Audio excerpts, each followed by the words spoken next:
Good morning. कैसे हो भाई सारे? देखो पिछली क्लास में हमने देखा था द्विघात समीकरण के बारे में कि द्विघात समीकरण में से x square plus b x plus c होता है। ठीक है, फिर उसके मान कैसे निकालते हैं, सीरीधराचार्य सूत्र से या गुणनखंड विधि से मूलों की प्रकृति कैसे ज्ञात करते हैं। यहां अब उसके आगे बढ़ते हैं, थोड़ा सा उसके आगे कैसे, जैसे आपसे कहा जाए मूलों का योग व मूलों का गुणनफल, ये हम बात करेंगे आज के क्लास में। मूलों का योग मूला गुणनफल। तो देखो वैसे तो हमारे कहा कि बहुपद के जैसे हम बात करें कि सिलेबस में क्या लिखा हो उसके अकॉर्डिंग तो हम बात करेंगे कि जैसे बहुपद, बहुपद के शून्यांक, रेखीय समीकरण और शेषफल पर में यही 3 पॉइंट हमारे पास आते हैं। ठीक है, लेकिन उसके बाद भी पीछे के अब जब पेपर देखते हो तो आपको पता चलता है कि वहां पे हमारे पास सर्वसमीका का भी एक प्रश्न है जिसमें आपने देखा हो कि x⁵ प्लस 1/x⁵ है। ऐसे हम बात करेंगे आगे जाके माध्य भी पढ़ेंगे तो माध्य में आपके पास देखा होगा कि x तथा 1/x का माध्य m है, तो x² था 1/x² का माध्य क्या होगा। जैसे पिछले पेपर में था 2018 में हमने क्या कहा था, उसमें प्रश्न दिया था कि ABC का माध्य m है, AB plus BC plus CA बराबर 0 है, तो A² B² C² का माध्य क्या होगा। तो वो है सर्वसमीका पे आधारित एक प्रकार से सर्वसमीका प्लस माध्य मिला के स्पेशली 6 क्वेश्चन वो बनते हैं, तो उनको एक अलग क्लास में हम देखेंगे। तो आज की क्लास में हम पहले देखेंगे द्विघात समीकरण के मूलों का योग, गुणनफल और मूलों के व्युत्क्रमों का योग, मूलों के वर्गों का योग, पहले तो ये देखेंगे। उसके बाद हम देखेंगे सर्वसमीकाएं जो हमें याद करनी है, जो हमें ध्यान देनी है। ठीक है, क्योंकि आपके पास एक रीजनिंग का प्रश्न भी आया था, वो भी सर्वसमीका पे आधारित था, क्योंकि अगर सर्वसमीका याद नहीं होती तो वो प्रश्न देखने के बाद भी हल नहीं होता। ठीक है, यानी ये पार्ट भी आपका सबसे ज्यादा इंपॉर्टेंट यहाँ बन जाता है।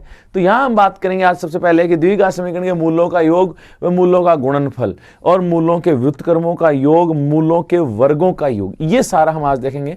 उसके बाद हम आगे बढ़ेंगे। ठीक है, तो हम बात करें कि जैसे द्विघात समीकरण थे तो ax² plus bx plus c बराबर 0, यही होता है द्विघात समीकरण। तो आपने कहा हाँ यही होता है द्विघात समीकरण। यहां मैं बात करूं तो a क्या है, तो आपने कहा x² का गुणांक। मैं कहूं b क्या है, तो आपने कहा x का गुणांक। c क्या है, अचर पद। ये हमें पता है, ये पिछली क्लास से हम देखते आए हैं। तो आपको कहा गया कि भाई साहब आप बताओ मूलों का योग। मूल का मतलब x के 2 मान होते हैं, जहां हम बात करेंगे कि 2 मान है उन्हें ही हम क्या कहेंगे, मूल। और मूल यहां पे होंगे अल्फा व बीटा, हम क्या मानेंगे, अल्फा और बीटा। ठीक है, अब यहां बात करेंगे सबसे पहला जो प्रश्न बनता है वो बनता है मूलों का योग, यानी अल्फा प्लस बीटा। तो मूलों का योग सीधा हम याद करेंगे कि -b/a होता है। -b/a का मतलब माइनस x का गुणांक, a का मतलब x² का गुणांक। दूसरा मूलों का गुणनफल यानी c/a। c क्या है, अचर पद अपॉन x² का गुणांक। ये लो,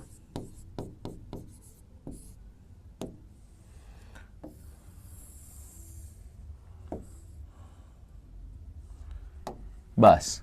यानी द्विघात समीकरण में जो और एक्स्ट्रा चीज बची थी वो यही थी कि जब द्विघात समीकरण आपको दी गई, द्विघात समीकरण यानी ax² plus bx plus c, तो आप क्या कहोगे कि यहां पर मूलों का योग, मूल यानी x के 2 मान है अल्फा और बीटा, उनको माना, उनको नाम दिया अल्फा बीटा, मूलों का योग। तो मूलों का योग जब पूछे तो हम डायरेक्ट लिखेंगे कि -b/a होता है। ऐसा नहीं कि दोनों मान निकालो फिर उनको जोड़ के दिखें, ऐसा कभी भी नहीं करेंगे। हम सीधा कहेंगे -b/a। मूलों का गुणनफल तो हम कहेंगे c/a, यानी अचर पद बटा x² का गुणांक। ये हमारे दिमाग में होना चाहिए। अब इस पे आधारित प्रश्न सारे इसी के अनुसार हम हल करेंगे। जैसे द्विघात समीकरण 2x² प्लस 8x प्लस 5 बराबर 0 के मूलों का योग व गुणनफल ज्ञात करो। यह आपके पास प्रश्न है। द्विघात समीकरण कौन सी है, तो आपने कहा 2x² प्लस 8x प्लस 5 बराबर 0। ये आपको द्विघात समीकरण यहां पे क्या की गई है, दी गई है। अब आपको कहा कि मूलों का योग, मूल कौन कौन से होते हैं, तो आपने कहा अल्फा और बीटा। एक बात है, ये क्या होता है माइनस बी अपॉन ए। दूसरा आपसे पूछा है मूलों का गुणनफल यानी अल्फा इंटू बीटा, ये बीटा ये क्या होता है सी अपॉन ए, ये हमें पता है। हमें यह भी पता है एबीसी का मान क्या है, क्योंकि पिछली क्लास से आप देखते आए हो कि ए क्या है, तो आपने कहा एक्स स्क्वायर का गुणांक। अरे एक्स स्क्वायर के गुणांक में कौन है 2, अरे बी कौन, तो आपने कहा एक्स का गुणांक जो क्या है 8 है। सी यानी अचर पद, अचर पद कितना है यहां पे 5, तो ये आपको यहां पे पता है। पिछली क्लास से हम एबीसी के मान रखते आए हैं, लिखते आए हैं, ठीक है। तो हमने कहा माइनस बी, तो माइनस बी का मान कितना है 8 अपॉन ए कितना है 2, तो ये कितना है माइनस का 4। हमने कहा सी अपॉन ए, सी कितना है 5 बटा ए कितना है 2, तो 5 बटा 2, ये लो बस आ गया जवाब।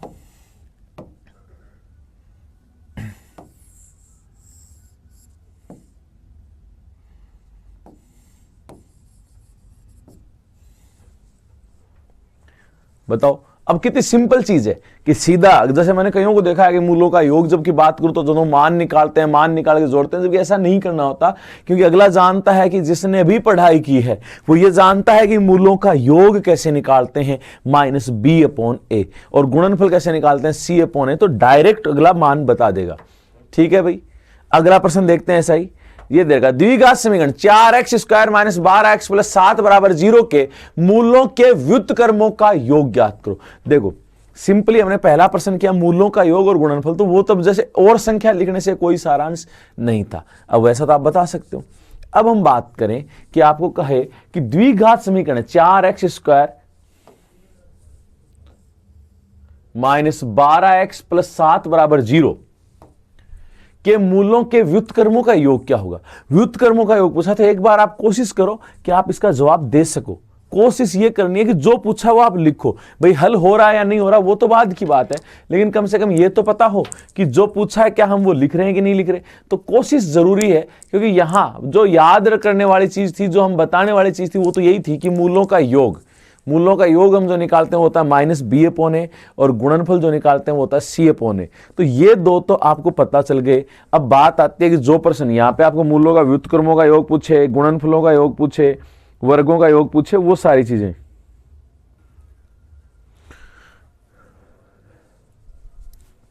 चलो मैं बता रहा हूं। देखो मूलों के व्युत्क्रमों का योग, व्युत्क्रमों के योग की जब भी बात आएगी तो आप क्या कहोगे, अल्फा और बीटा मूल है, तो आपने यहां पे लिख दिया कि मूल जो है वो है अल्फा और बीटा। व्युत्क्रमों का योग तो 1 upon alpha plus 1 upon beta.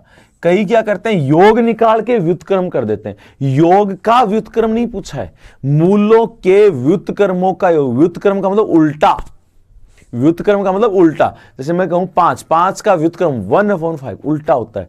तो यहां पे व्युत्क्रमों के, देखो मूलों के व्युत्क्रमों का योग, यानी पहले मूलों का व्युत्क्रम करना है फिर उनका योग करना है। तो व्युत्क्रम यानी 1 अपॉन अल्फा और 1 अपॉन बीटा का योग पूछा है, ना कि योग का व्युत्क्रम। योग का व्युत्क्रम होता है यानी कि पहले योग निकालते फिर उसका उल्टा करते। ठीक है, अब एक बात तो इसको हल करोगे। अब आपको एक चीज ध्यान है कि हमने कहा कि सिंपली गुणनफल पूछे तो हम सी अपॉन ए लिखते हैं, योग पूछे तो माइनस बी अपॉन लिखते हैं। वैसे आप अपने दिमाग में फीड कर लो कि व्युत्क्रमों का योग पूछेंगे तो 1 upon alpha plus 1 upon beta करेंगे। देखो इसका मान भी एग्जैक्ट याद हो जाता है, 2-3 एग्जाम्पल करते हो। तो कैसे, लघुत्तम क्या आएगा, तो आपने कहा अल्फा बीटा, अल्फा का भाग दिया क्या बचा बीटा, बीटा एकम बीटा प्लस बीटा का भाग दिया तो क्या बचा अल्फा, अल्फा एकम अल्फा। तो ये आएगा beta plus alpha upon alpha into beta. हमेशा व्युत्क्रमों के योग की बात आई तो लिखना ही पड़ेगा। अब ये बताओ ये क्या है, तो आपने कहा व्युत्क्रमों का वो मूलों का योग है। मूलों का योग क्या होता था, आपने कहा माइनस बी अपॉन ए है। अरे ये क्या है, मूलों का गुणनफल जो क्या होता है सी अपॉन ए।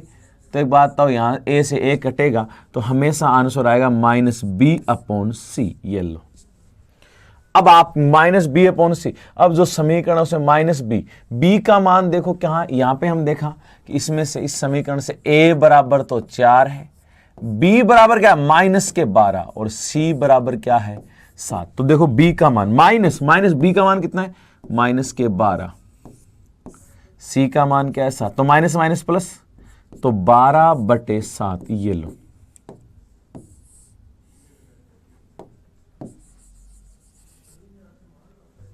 ये लो, इस प्रकार से आप जब भी पूछे मूलों के व्युत्क्रमों का योग निकाल सकते हो। तो मैं ये कहूंगा कि मूलों के व्युत्क्रमों का योग कभी भी चेंज नहीं होगा।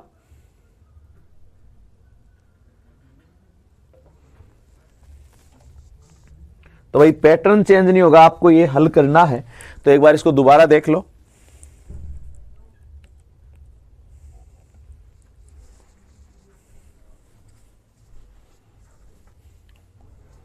वापस सुन लो, जब भी मूलों के व्युत्क्रमों की योग की बात करें तो आप कहोगे 1/अल्फा प्लस 1/बीटा। लघुत्तम लिया अल्फा बीटा, अल्फा का भाग देगा बीटा बचेगा, बीटा का भाग देंगे अल्फा बचेगा, तो ऊपर आएगा अल्फा प्लस बीटा या बीटा प्लस अल्फा, एक ही बात है, यानी मूलों का योग। नीचे क्या आएगा, मूलों का गुणनफल। योग क्या होता है, माइनस बी अपॉन ए। गुणनफल क्या होता है, सी अपॉन ए। ए से ए कट जाएगा, माइनस बी अपॉन में क्या बचेगा, सी माइनस बी, यानी बी का मान तो हमें पता माइनस का 12 है, तो माइनस की भी तो माइनस 12 बटे सी क्या है 7 है, तो माइनस माइनस प्लस हो गया, या 12/7। तो इस प्रकार से आप यहां पे जवाब दे सकते हो। तो अगला प्रश्न देखो भाई, यहां पे द्विघात समीकरण 5x² माइनस 9x माइनस 3 के मूलों के व्युत्क्रमों का योग ज्ञात करो। अब जल्दी से जवाब दे दो भाई। यहां पे आप खुद कर सकते हो, जैसे आपने पीछे प्रश्न देखा है। अब ऐसा नहीं है कि पीछे प्रश्न देखा अब नहीं कर सकते, आप कर सकते हो। सेम वैसा ही प्रश्न है। आपको ध्यान रखना है कि या तो मूलों के वर्गों का योग पूछेगा, या व्युत्क्रमों का योग पूछेगा, या मूलों का योग पूछेगा, या मूलों का गुणनफल। तो हमने पहले मूलों का योग देखा, फिर मूलों का गुणनफल देखा, और इनमें भी देखो यहां पे जैसे व्युत्क्रमों का योग, यहां भी गुणनफल और योग ही काम आता है। तो जल्दी जवाब दो भाई। आप स्वयं कर सकते हो, ऐसा नहीं कि नहीं कर सकते, क्योंकि जब तक आप स्वयं नहीं करोगे तब तक यहां पे ऐसा फील ही नहीं होगा कि हाँ हम सवाल कर सकते हैं। क्योंकि जब आप हल करोगे आपका आंसर आएगा तो आप कह सकते हो कि हाँ आप कर सकते हो।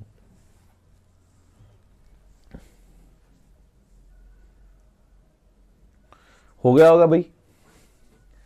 चलो देखो, हमने कहा मूल अल्फा और बीटा। अब देखो ये हर बार लिखने की जरूरत नहीं है। मूलों के व्युत्क्रमों का उल्टा करके जोड़े 1/अल्फा प्लस 1/बीटा। तो क्या लघुत्तम क्या आएगा, अल्फा बीटा। अल्फा का भाग दिया बीटा, बचा बीटा एकम बीटा, प्लस बीटा का भाग दिया अल्फा, अल्फा एकम अल्फा। तो आपने कहा ऊपर क्या, मूलों का योग। मूलों का योग क्या होता है, माइनस बी अपॉन ए अपॉन मूलों का गुणनफल, यानी सी अपॉन ए। ए से ए चला गया, क्या आया, माइनस बी अपॉन सी। माइनस बी, तो माइनस बी का मान कितना, तो आपने कहा माइनस का 9, यहीं से लिख दिया माइनस 9।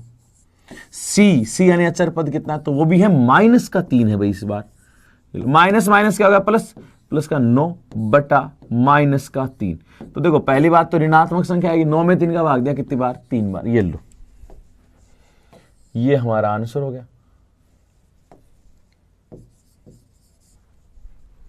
तो आपके पास मूलों के व्युत्क्रमों का योग निकालने के लिए कहीं कोई किसी प्रकार की दिक्कत नहीं आने वाली, जहां तक मेरा मानना है। तो इस प्रकार का प्रश्न आप कर सकते हो भाई। ठीक, तो देखो मूलों का योग, मूलों का गुणनफल। तीसरा हमने इसमें किया मूलों के व्युत्क्रमों का योग, वो भी किसकी सहायता से, योग और गुणनफल की सहायता से। वही चीज काम आ रही है। चलो ठीक है, अब आपके दिमाग में ये चीज तो फिट हो गई होगी। अब अगली कि मूलों के वर्गों का योग ज्ञात करो। जब भी वर्गों का योग पूछे तो प्रश्न देखो क्या है, द्विघात समीकरण।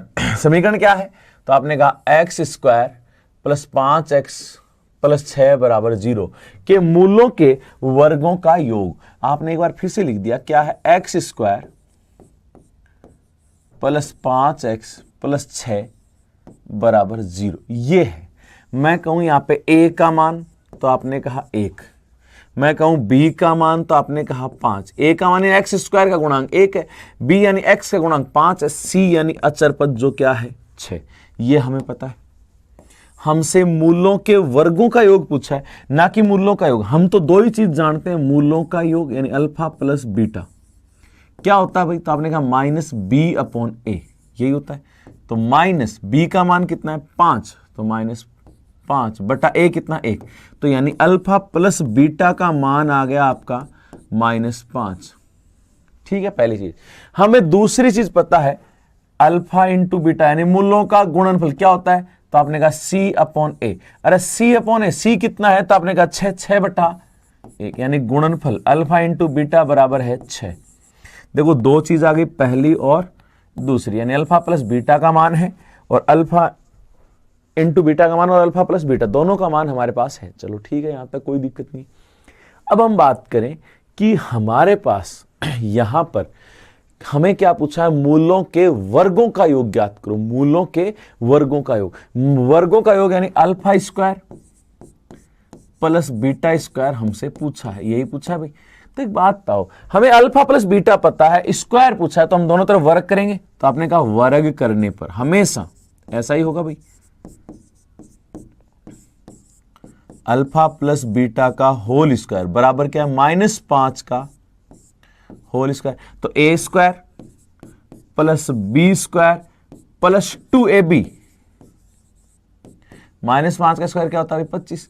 अब एक बात बताओ, इसका मान तो हमें चाहिए, लेकिन इसका तो पता है ना कितना है 6। तो आपने कहा alpha square plus beta square plus 2 गुणा 6 बराबर 25, बराबर 25। ठीक है, तो alpha square plus beta square plus 12 बराबर 25। ये 12 किस में जाएगा, माइनस में। इसका मतलब alpha square plus beta square बराबर 25 में से 12 गए, क्या बच गया 13। तो यहां आपके पास अब अलग से कुछ भी नहीं है कि हमें कुछ अलग से करना पड़ेगा या कुछ अलग से चीजें निकालनी पड़ेगी, मान आ गया।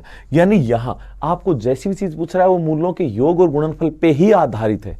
ठीक है, जैसे हमने कहा कि पहले व्युत्क्रमों का योग पूछा तो 1/अल्फा प्लस 1/बीटा करके हल करना, जैसे मैं कहूंगी प्रोसेस से करते हैं तो प्रश्न घूमे तो भी दिक्कत नहीं आती। चलो ठीक है, अब यहां वर्गों का योग पूछे तो आपको सबसे पहले योग और गुणनफल लिख लेना, लिख लिया। हमें पता वर्गों का योग यानी alpha square plus beta square पूछा है, हमारे पास अल्फा प्लस बीटा है, हम क्या करेंगे वर्ग करेंगे दोनों ओर। वर्ग किया तो a प्लस बी का होल स्क्वायर, तो आप क्या कहते हो a square plus B square plus 2ab बराबर -5 का स्क्वायर क्या हो गया 25। इसका मान अल्फा बीटा का मान कितना 6, तो 6 दूनी 12, 12 इधर प्लस के इधर में माइनस में, 25 में 12 चला जाएगा 13। तो ये हमारे पास आया मूलों के वर्गों का योग। तो आप इस प्रकार से मूलों के वर्गों का योग बता सकते हो भाई। अब अगर मूलों के वर्गों का योग का अगर दोबारा क्वेश्चन आया तो आप, मुझे लगता है कि आप तुरंत जवाब दे सकते हो बिना किसी हेजिटेशन के, बिना किसी झिझक के। तो भाई करो इसको। अगला प्रश्न और देखते हैं भाई, ऐसा ही जहां तक मेरा मानना है ये प्रश्न हो जाएगा भाई। ऐसा प्रश्न जब हो ना, अब एक बार एक काम करो, जैसे इसको पोज करो, इसको पहले इस प्रश्न को नोट करो, x square plus 5x plus 6 बराबर 0 के मूलों के वर्गों का योग। आप अलग से इसके वर्गों का योग निकाल के देखो, आ गया। अगर उसमें से आप निकाल सकते हो कि हाँ यही आंसर आ रहा है, तब आप आगे बढ़ो, वरना आप इस प्रश्न को दोबारा देखो। ठीक है, फिर अब जैसे ये समझ में आ जाएगा ना, तो ऐसा ही दूसरा प्रश्न करने में दिक्कत नहीं आएगी। क्योंकि जब दूसरा प्रश्न कर रहे हैं तो पहली चीज तो अच्छे से आनी चाहिए। तो आप पहला प्रश्न ढंग से करो, अगर नहीं आ रहा तो उसको रिपीट करके देख सकते हो। तो देखो अगला प्रश्न क्या कह रहा है, द्विघात समीकरण x square minus 11x plus 24 बराबर 0 के मूलों के वर्गों का योग ज्ञात करो। यहां भी वर्गों का योग ही पूछ रहा है। चलो देखो, तो यहां मैं समीकरण लिख देता हूं, x square minus 11x plus 24 बराबर 0। तो यहां ये लिखते ही आपके दिमाग में आया कि ये तो हमें समीकरण लिखी है, समीकरण लिखते हैं हमारे पास एबीसी के मान भी आ गए। ए कौन है, तो आपने कहा एक्स स्क्वायर का गुणांक क्या है, 1 है, कुछ भी नहीं है 1 है। ये बी क्या है, तो आपने कहा -11 है। सी क्या है, अचर पद, अचर पद कितना है 24। ये सारी चीज आपने लिख ली आप कि हमें ये तो पता है। हमसे पूछा क्या है, तो आपने कहा मूलों के वर्गों का योग। अब आप एक बात बताओ, जब आपको पहला प्रश्न समझ में आ गया तो इसको आप खुद कर सकते हो। तो आप यहाँ पोज करो, फिर हल करके देखो, क्योंकि मैं तो कंटिन्यू बताऊंगा भाई इसको। ठीक है, क्योंकि आपको, मुझे पता है कि जैसे कुछ को आ रहा है या नहीं आ रहा, तो आप कंटिन्यू देख सको। और जहां तक हो, मैं कहता हूं अगर कुछ को नहीं आ रहा, वो उस चीज को 2 बार देखा करो। और कुछ को जैसे मान लो, अब जैसे जिसका बैकग्राउंड मैथ है, वो इस चीज को फास्ट फॉरवर्ड कर लिया करो, जैसे 2 की स्पीड कर ले, और आराम से जल्दी जल्दी देख के कि हाँ टॉपिक भी होना जरूरी है। कई बार क्या होता है, गलतफहमी रह जाती है कि हाँ, जैसे मैथ के स्टूडेंट, उनके दिमाग में रहता है कि मैं तो मैथ का हूं, तो मुझे तो ये सारी चीज़ आती हैं, वो ठीक है, लेकिन एक बार रिवाइज होना बहुत जरूरी है कि फर्स्ट पेपर में क्या क्या आपके सिलेबस में वो आने वाला है। ठीक है, तो यहां अब वर्गों का योग पूछा। हमें पता है कि मूलों का योग होता है अल्फा प्लस बीटा, जो क्या होता है -b/a। तो -b का मान कितना है, -11 अपॉन a कितना है, तो आपने कहा 1। तो देखो अल्फा प्लस बीटा का मान आ गया 11 एकम 11 भाई, माइनस प्लस हो गया 11 का। दूसरा हमें पता है गुणनफल, तो अल्फा इंटू बीटा बराबर सी अपॉन ए। अरे सी कितना है तो आपने कहा 24, 24/1, तो आपने कहा अल्फा इंटू बीटा हो गया 24। ये हमारे पास हमसे पूछा है वर्गों का योग, तो आपको पता है alpha square plus beta square पूछा है। तो आप एक बात बताओ, हमें पता है अल्फा प्लस बीटा होता है, वर्गों का योग पूछे तो हम दोनों तरफ स्क्वायर ही करेंगे, तभी तो alpha square plus beta square आएगा। तो हमने कहा हाँ, तो हमने कहा दोनों तरफ स्क्वायर कर दो।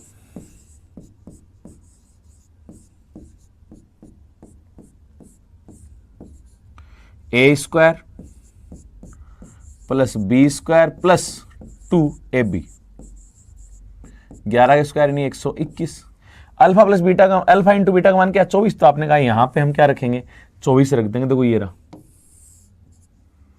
तो alpha square plus beta square plus 2 गुणा 24, या तो सीधा 24 दूनी 48 लिख देते भाई। तो alpha square plus beta square plus 48, 24 दूनी 48 हो गया बराबर 121। देखो जब एग्जाम में बैठा हो तो आपको पता हो कि अल्फा प्लस बीटा का मान 24 है, अल्फा इंटू बीटा का मान 24 है, 24 दूनी 48, सीधा 48 लिखोगे, 2 लाइन लिखने की जरूरत नहीं। अब 48 उधर माइनस में चला जाएगा तो अगली लाइन भी नहीं लिखोगे, आपको पता होना चाहिए alpha square plus beta square बराबर क्या है 121 माइनस 48। तो आप सीधा लिखोगे 121 में से 48 घटा के और आंसर पे क्या कर दोगे, टिक कर दोगे। लेकिन अभी तो हमें पूरा लिखना है, तो आपने लिखा alpha square plus beta square बराबर 121 माइनस 48, तो alpha square plus beta square. तो आपने कहा 11 में से 8 गया 3 और 11 में से 4 गया तो 7। ये लो, ये हमारा आंसर हो गया भाई। ठीक है, तो इस प्रकार से आप इन प्रश्नों का जवाब दे सकते हो। जहां तक मेरा मानना है ये चीज समझ में आ गई होगी, फिर भी आप एक बार कोशिश करना कि आप स्वयं हल करके देखो। तो alpha square plus beta square जो हमारे पास आया हुआ है 73। ठीक है, तो भाई यहां पे मूलों के योग से संबंधित जो बात थी उसमें आपके पास देखो खास चीजें क्या, मूलों का योग, फिर मूलों का गुणनफल, फिर मूलों के व्युत्क्रमों का योग, फिर मूलों के वर्गों का योग, ये चारों चीज आपसे पूछ सकता है, चारों में से कोई सी भी एक चीज। तो ये हमने यहाँ पे किया। अब इसके आगे हम बात करेंगे, कई बार क्या है मूलों में ही कंडीशन दे देता है, मूलों में आपस में कंडीशन कि एक मूल दूसरे का व्युत्क्रम यानी उल्टा है। अब एक बात तो एक दूसरे के उल्टे हुए तो गुणा करने पे एक आएगा, किसी भी संख्या को उसके व्युत्क्रम से गुणा करते हैं तो एक ही आता है। तो यहां पे अगला जो प्रश्न है वो देखो मैं आपको सामने लाता हूं, फिर आप एक बार कोशिश करना। जैसे ये है द्विघात समीकरण 8x square minus 7x plus के बराबर 0 के मूलों के मूल एक दूसरे के व्युत्क्रम है। देखो के मूल एक दूसरे के क्या है, व्युत्क्रम है, तो के का मान ज्ञात करो, के ज्ञात कीजिए, के का मान ज्ञात करो। तो यहां एक बार कोशिश करके देखो कि जैसे यहां पे क्या आएगा। तो मैंने अभी बोल भी दी वैसे वो, तो वो बात जो आपको बोलनी थी।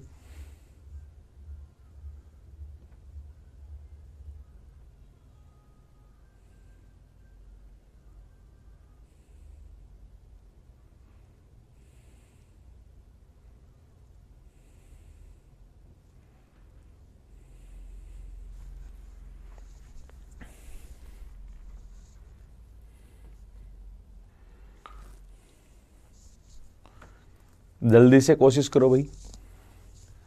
वैसे देखो हम बात करेंगे द्विघात समीकरण 8x square minus 7x plus के बराबर 0 के मूल एक दूसरे के व्युत्क्रम है तो के का मान ज्ञात करो। तो जब भी मूल एक दूसरे के व्युत्क्रम होंगे तो आप नोट डाल के लिख लो। यहाँ पे मैं आपको जैसे मैं कहूं अल्फा और बीटा ये दो है ना, एक दूसरे के व्युत्क्रम, मतलब मैं कहूं बीटा का मान क्या है 1 अपॉन अल्फा है, तो आप क्या कहोगे मूलों का गुणनफल अल्फा इंटू बीटा, तो अल्फा गुणा 1 अपॉन अल्फा, तो ये क्या है 1। अब ऐसी चीजें आपको लिखने में बहुत डाउटफुल लगेंगी, तो आपको ऐसे में सबसे मेन की ध्यान रखना है, जब मूल एक दूसरे के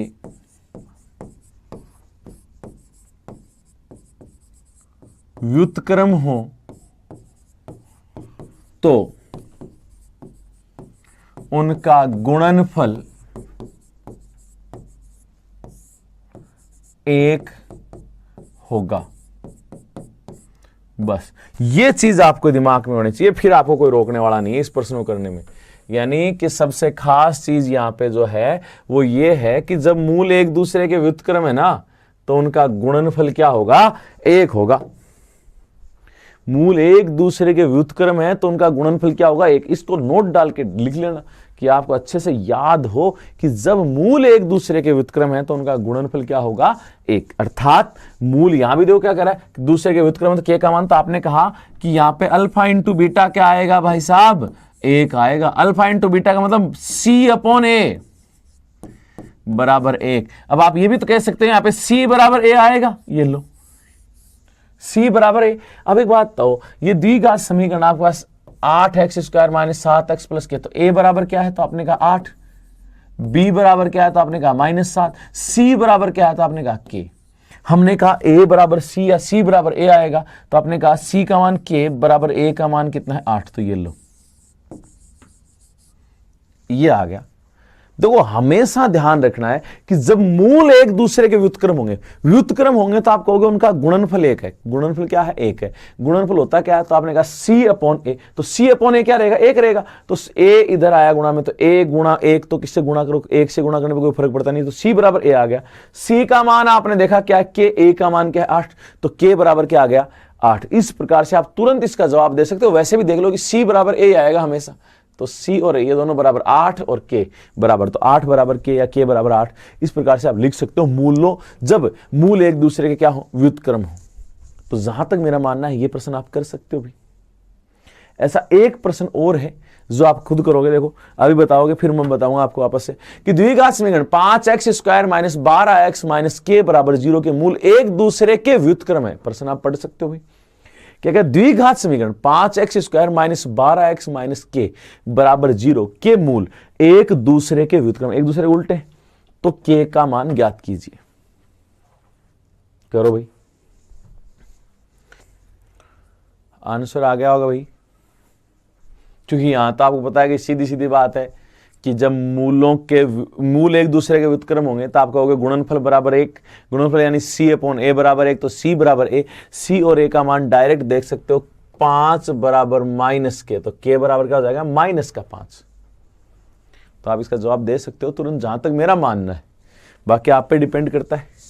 तो देखो मैं समीकरण लिख रहा हूं, 5x² minus 12x minus k बराबर 0। तो आपने इसमें से देख के कहा कि देखो यहां ABC के मान क्या क्या है। मैं आपसे पूछूं A, तो आपने कहा x² का गुणांक क्या है? 5। B यानी x का गुणांक क्या था? आपने कहा -12। मैंने कहा C यानी अचर पद, तो आपने कहा माइनस का k, ये लिख दिया। हमें पता है कि मूल एक दूसरे के व्युत्क्रम तो उल्टा, तो आपने कहा गुणनफल क्या होगा? 1 होगा। तो अल्फा इंटू बीटा बराबर क्या है? 1। अल्फा इंटू बीटा क्या होता है? c/a बराबर a। तो c बराबर क्या है? a। c कितना है? तो आपने कहा -k। a कितना है? 5। दोनों तरफ माइनस से गुणा किया तो k बराबर क्या आ गया? -5। यही हमें चाहिए था, k का मान ही तो चाहिए था भाई। तो ये हमारा क्या आ गया? आंसर। ये लो बस। तो यहां पर हम बात करें तो जब हमारे पास चीजें आई, तो देखो अब ध्यान से हम बात करेंगे यहाँ पे क्या क्या चीजें मैंने अभी तक पढ़ी है। देखो बहुपद के नाम से हम बात कर रहे थे, तो बहुपद में आपके पास जो चीजें आई, सबसे पहली बहुपद, फिर भाग से संबंधित शेषफल प्रमेय, फिर आई दो चरों वाले रेखीय समीकरण। चौथी और पांचवी क्लास में आपने देखा, पांचवी भी जो चल रही है, चौथी क्लास में आपने देखा द्विघात समीकरण, और पांचवी क्लास में द्विघात समीकरण के मूलों का योग व गुणनफल, इनके बारे में देखा अभी तक। अब हम बात करेंगे इसके आगे जो आपको पढ़ना है, वो है सर्वसमीका। क्या है? सर्वसमीका। अब पहली बात तो हम बात करेंगे कि सर्वसमीका होती क्या है। सर्वसमीका होती क्या है, फिर हम बात करेंगे सर्वसमीकाओं के अनुप्रयोग। सर्वसमीकाओं के अनुप्रयोग वो अगली क्लास में देखेंगे, लेकिन उससे पहले कि सर्वसमीका है क्या। तो आपने कहा सर्वसमीका, सर्वसमीका आइडेंटिटी जो बोलते हो, फॉर्मूले जो बोलते हो,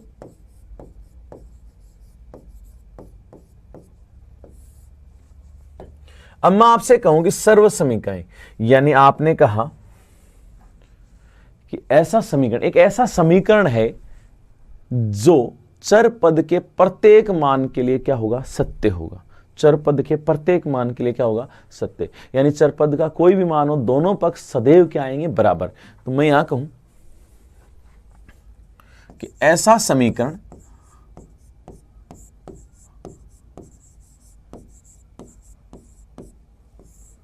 जो चर पद के सभी मानों के लिए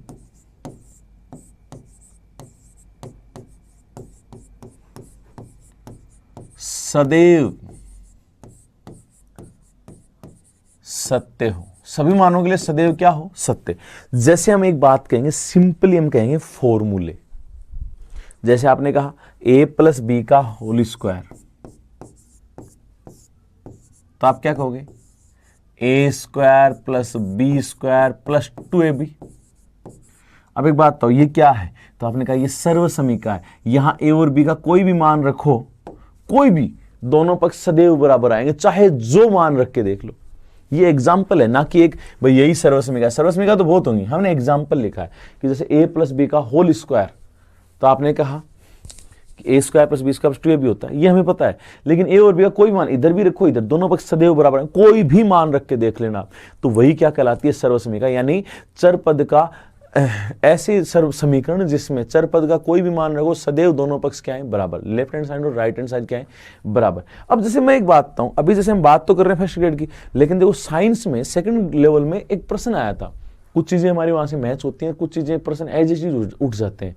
कि जैसे कहा गया कि ax square plus b x plus c बराबर 0। अब आपके दिमाग में आया ax square plus b x plus c बराबर 0, तो समीकरण है कौन सी? द्विघात। कह रहा है कि ये x में एक सर्व समीका है, x में एक सर्व समीका है। यह कब संभव है?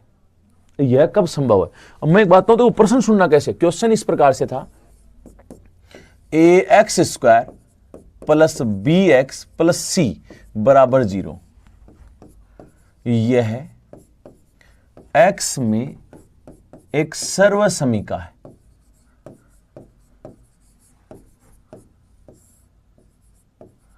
यह कब संभव है?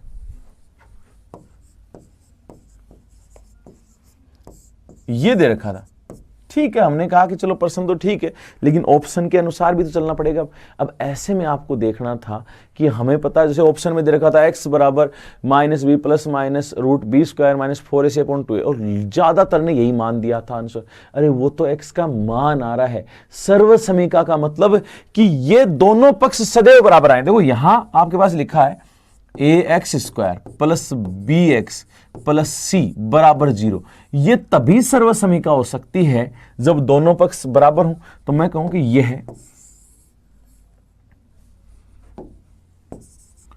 यह एक द्विघात समीकरण है, लेकिन यह सर्व समीका तभी होगी जब x का कोई भी मान, x का कोई भी मान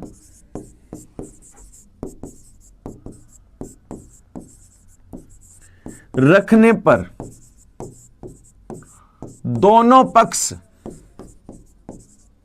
सदैव बराबर आए।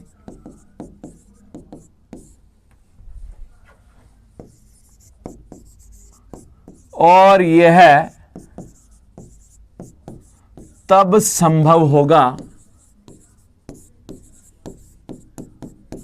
जब a बराबर b बराबर c और ये सब बराबर हो 0 के, वरना ये संभव नहीं होगा। उनके तो ऑप्शन में दे रखा था, तो ये कब सर्व समीका होगी? जब a बराबर b बराबर c बराबर 0। अब मुझे एक बात था, वरना अगर आपने कहते कि x का मान 1 रखें तो क्या आता? a plus b plus c आ जाता। x का मान 1, अगर b रखते तो आप क्या कहते कि 2a plus 2b plus 2c। ठीक है, अब एक बात बताओ छोटी सी, ऐसा थोड़ी पॉसिबल है, ऐसा पॉसिबल थोड़ी हो सकता है। अलग अलग आ रहा है मान, दोनों पक्ष बराबर नहीं आ रहे।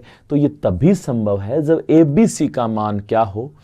abc का मान जो हो वो क्या हो? 0 हो। तीनों का, a का मान भी 0, b का मान भी 0, c का मान। अब a का मान, b का मान, c का मान, a का मान 0 है तो 0 को किसी से गुणा करो 0 रहेगा, b का मान भी 0 है तो 0 किसी से गुणा 0 रहेगा, c का मान भी 0, तो इधर हमेशा 0 रहेगा, उधर भी 0। तो ये तो हमें कंडीशन ध्यान ही रखनी है कि ये देखो, वैसे हमें पता है कि सर्व समीका है ax square plus b x plus c. उसने कहा ये सर्व समीका कब हो सकती है? तो हम कहेंगे सर्व समीका का मतलब होता है ये पक्ष और ये पक्ष बराबर आए। अब बराबर तो तब आएगा ना जब हम बात करें कि x का कोई भी मान रखो फिर भी तो बराबर तभी हो सकता है कि भाई ए बी सी ये भी क्या हो, जीरो ही हो, वरना तो जीरो नहीं होगा भाई। ए बी सी में से अगर कोई भी अगर मान है तो ये जीरो नहीं हो सकता। तो स्पेशली कंडीशन वैसे तो हमारी एनसीईआरटी बुक में भी दे रखी है कि a x square plus b x plus c बराबर जीरो, एक सर्व समीकरण है, ठीक है, द्विघात समीकरण है, द्विघात समीकरण है। द्विघात समीकरण की तो कंडीशन थी कि ए कभी भी जीरो नहीं हो सकता, लेकिन हमने जीरो कर दिया, इसका मतलब समीकरण तो नहीं रही, ठीक है। तो आपने कहा कि यहां यह सर्व समीकरण तभी होगी जब ए बराबर बी बराबर सी बराबर तीनों ही बराबर किसके हो, जीरो के, ठीक है। अब देखो कुछ सर्व समीकरण आपके दिमाग में रहनी चाहिए, अगली क्लास से पहले भी याद होनी चाहिए और अभी भी याद होनी चाहिए। जैसे मैं सबसे खास सबसे पहली बात करूं तो a प्लस बी का होल स्क्वायर, तो ये होता है a square plus B square plus a square plus B square plus 2ab। दूसरी बात करूं a माइनस बी का होल स्क्वायर, तो आप कहोगे a square plus B square minus 2ab, ये होना चाहिए भाई सबसे खास, सबसे पहले ये। इनके अनुप्रयोग भी करेंगे भाई अपन, ठीक है। अब इसके बाद में हम बात करें तो इन्हीं से जुड़े हुए और भी निकलते हैं, इससे इन्हीं से एक खास तो ये निकल जाता है कि इनके जोड़ से और एक इनके अंतर से, तो वो भी दोनों देखेंगे। इनके योग और अंतर से संबंधित की बात करें तो योग और अंतर से संबंधित देखो, अब आप इनको जोड़ के देखो, अगर जोड़ के देखो तो मैं क्या कहूंगा a प्लस बी का whole square plus a minus B का होल स्क्वायर।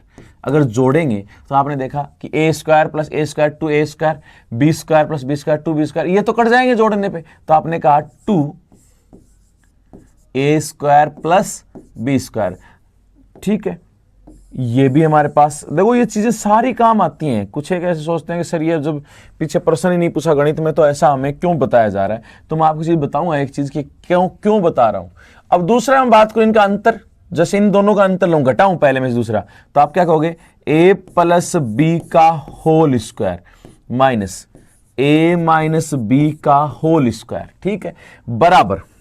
अगर घटाओगे तो नीचे वाले के निशान चेंज हो जाएंगे, निशान चेंज तो देखो ये माइनस ये क्या हो जाएगा प्लस, तो ये तो कट जाएगा, ये जुड़ जाएगा 4ab हो जाएगा, क्या हो जाएगा 4ab, ये लो। तो यहां ये हमने सिर्फ घटा के देखा अलग से, ये लो